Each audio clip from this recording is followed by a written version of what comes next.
మనం రెగ్యులర్గా ట్రాఫిక్లో జర్నీ చేస్తుంటాం, గంటల తరబడి ట్రాఫిక్ ఆపుతా ఉంటారు ఒక బీబీఐపీ పోతే. ఈ క్రమంలో రేవంత్ రెడ్డి నిన్న ఒక ఆదేశాలు జారీ చేశారు, అన్ని పేపర్లో రిపోర్ట్ అయింది.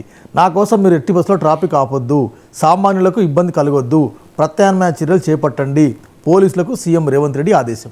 ఈ వార్తను ఎట్లా చూస్తారు? ఇది అమలు జరిగితే మాత్రం రేవంత్ రెడ్డికి మంచి పేరు వస్తుంది, సమాజానికి ఒక మంచి సంకేతం ఇచ్చిన వాళ్ళు అవుతారు, ఒక ఆదర్శమైన మూగలాగా మారుతుంది. ఎందుకంటే మన అందరికీ తెలుసు హైదరాబాద్లో నరకం చూస్తాం. ఇప్పుడు నిన్న కూడా మన టీవీలో వచ్చాయి, అసెంబ్లీ సమావేశాలు జరుగుతున్నాయి, ప్రజాభవన్లో ప్రజావాణి జరుగుతుంది. సో భారీ ఎత్తున జనం వచ్చారు ప్రజాభవన్కు. అసెంబ్లీలో ఎమ్మెల్యేలు, మంత్రులు, ముఖ్యమంత్రి అందరూ వెళ్తున్నారు.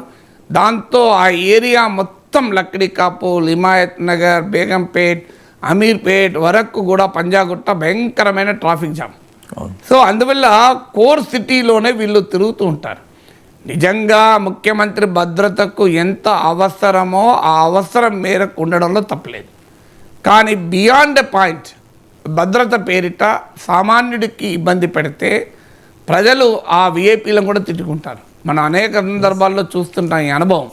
సో అసెంబ్లీ తొలి సమావేశం 8:30కి, నేను 8 o'clock ఇక్కడికి వస్తున్నాను. రేవంత్ రెడ్డి ముఖ్యమంత్రి బయలుదేరారని చెప్పి నాకే 15 నిమిషాలు ఆలస్యమైంది.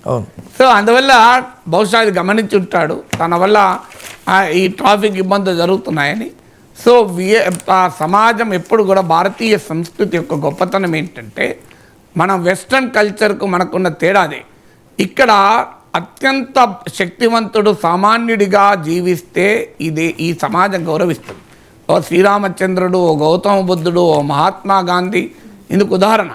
అందువల్ల ముఖ్యమంత్రి స్వచ్ఛందంగా తన అధికార దర్పాన్ని వదులుకుంటే, కాస్తంత వదులుకున్నా కూడా అది ప్రజలు, సమాజం చాలా పాజిటివ్గా తీసుకుంటుంది. దానివల్ల ముఖ్యమంత్రికి ఎలాంటి నష్టం జరగదు, గౌరవం పెరుగుతుంది, పొలిటికల్ రెస్పెక్ట్ పెరుగుతుంది. అయితే ఈ స్టేట్మెంట్ ప్రచారానికి మాత్రమే పరిమితం కాకూడదు.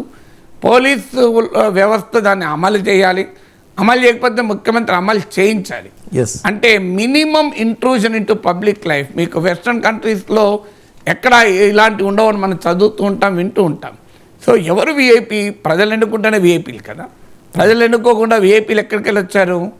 అంటే ఎన్నికయ్యేంత దాకా ప్రజలు ఓటర్ మహాశైలారా అనే నాయకులు ఉంటారు. ఎన్నికైన తర్వాత ప్రభులుగా మారిపోతారా? సో ఈ రాచరిక దర్పము విఐపీ కల్చర్. కార్పొరేటర్ కూడా ఆ విఐపీ హారం పెట్టుకుంటాడు, ఎమ్మెల్యేలు కూడా హారం పెట్టుకుంటారు, వెనకాల పేర్లు రాసుకుంటారు, మన సైరన్ పెట్టుకుంటారు, మన వాళ్ళు కూడా ప్రెస్ అని రాసుకుంటారు. సో ఇవేవి ట్రాఫిక్ రూల్స్ అంగీకరించవు.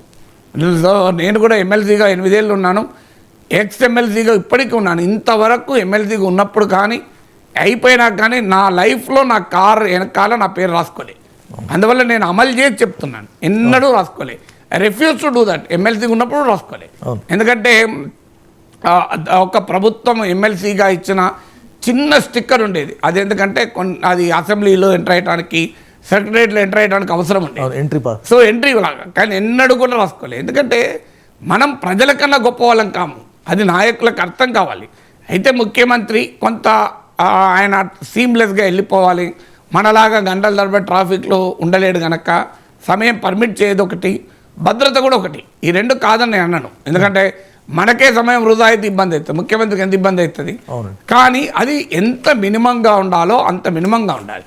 కానీ అదొక అధికార దర్పానికి సింబల్గా ప్రజల ముందు గనక ప్రదర్శిస్తే అది నష్టమే జరుగుతుంది. అందువల్ల ముఖ్యమంత్రి రేవంత్ రెడ్డి తీసుకున్న నిర్ణయాన్ని ఆహ్వానించాలి, ప్రశంసించాలి, అది అమలు జరగాలని కోరుకోవాలి. అమలు జరగనప్పుడు మళ్ళీ ప్రశ్నించుదాం.